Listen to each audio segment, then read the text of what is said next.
Okay. اچھا اس کے لیے آپ نے صرف استاد سے سیکھا یا کہ آپ نے یوٹیوب پہ بھی جا کے کچھ ویڈیوز بھی دیکھی؟ نہیں، میں ابھی ان سے ہی سیکھ رہی ہوں، اور وہ خود کہتے ہیں کہ اگر آپ کو کچھ سمجھ آ رہا ہے تو آپ خود اسے ریپلیکیٹ کرنے کی کوشش کریں، اس کے اوپر خود ہی اپنا ہاتھ چلائیں، پکا کریں، اور اگر آپ کو میوزک کی سینس سمجھ آ رہی ہے تو آپ کوئی بھی سانگ سن کے اس کی کمپوزیشن بنا سکتے ہیں. ارما، بہت سارے لوگ تو خود گانا چاہتے ہیں، انسٹرومنٹ بجانا، ظاہر ہے وہ انسٹرومنٹ کی آواز ہوگی، آپ کو اس پہ گرپ کرنا ہے کہ یہ کتنا اچھا اور کیسے بج سکتا ہے، تو آپ کو انسٹرومنٹ کا شوق کیوں ہے؟ چونکہ بہت سے لوگ گانا گا لیتے ہیں. اب ہمارے اسکول میں بھی جب سنگنگ کمپٹیشن ہوتا ہے تو بہت سارے بچے والنٹیئر کرتے ہیں، کوئی سنگر نکل آتا ہے، ہر کوئی سنگر نکل آتا ہے، لیکن پلے کرنے والا کوئی نہیں نکلتا. بات تو صحیح ہے، یہ بہت مشکل کام چوز کیا جی انہوں نے. اچھا رباب سے ہارمونیم، واٹس نیکسٹ؟ ابھی تو مجھے نہیں پتا، میرے خیال سے میں وائلن پہ پکڑوں گی. تبلے کا شوق ہے، آئی ریئلی لائک تبلا. وہ دیکھنے میں بڑا کیوٹ ہوتا ہے، اور اس کی جو ساؤنڈ ہوتی ہے جیسے اس کے اوپر ہاتھ ایسے چل رہے ہوتے ہیں، میں نے ایون 2 بچوں کو بھی بجاتے ہوئے دیکھا ہے. وہ بھی اس کے ساتھ ایسوسیٹیڈ ہوتا ہے، وہ اس کے ساتھ بجاتے ہیں کیونکہ وہ ہم لوگ ردم کے لیے سیکھتے ہیں. اچھا، آپ تبلا بھی ویسے سیکھ رہی ہیں؟ نہیں، میں ابھی نہیں سیکھ رہی، میں ابھی اسے کمپلیٹ کروں گی. جو اس کے اوپر ہم لوگ اپنا جب ٹاسک کمپلیٹ کر لیں گے پھر اس کے بعد ہم ردم سیکھنے کے لیے ہم تبلا سیکھیں. اوکے. اور اس کے ساتھ آپ کی اسٹڈیز بھی چل رہی ہیں، وہ کیسے مینیج ہوتی ہیں؟ وہ بھی ہو جاتی ہیں، کیونکہ میں میوزک سر آتے ہیں 6 to 7 کے بیچ میں آتے ہیں، تو اس سے پہلے میں سارا اپنا ہوم ورک اور جو کام یاد کرنے کا ہوتا ہے وہ میں کر لوں. ارما، ہارمونیم سیکھنے کے لیے کیا چیز ایک بندے کے اندر ہونا ضروری ہے؟ لیٹ سپوز میں سیکھنا چاہتی ہوں تو میرے لگن ہونی چاہیے، پہلے سے کیا کوالٹی ہو؟ لگن تو obviously ہوگی تب سیکھیں گے. اس کے علاوہ کون سی ایسی چیزیں جو بلٹ ان ہونی چاہیے آپ کے اندر؟ آپ کے اندر بس ڈٹرمنیشن ہونی چاہیے، ایمبیشن ہونی چاہیے کہ میں کر لوں گی، اور اسے کیا کہتے ہیں، اور جب آپ کے پاس وہ چیزیں ہوتی ہیں تو آپ کچھ بھی کر لیتے ہیں. اور دن میں کتنا وقت اس کو دینا ضروری ہے؟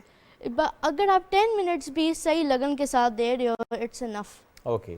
کچھ اور سنیں؟ کچھ اور سن لیتے ہیں، کوئی اچھا سا میوزک. میں آپ کو راگ درباری کا ٹھاٹھ ساوری سناؤں گی. وہ کلاسیکل ہے. ٹھیک ہے جی، ٹھیک ہے، کیا بات.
بی مائی ٹیچر، مجھے بھی سکھا دیں. ٹھیک ہے.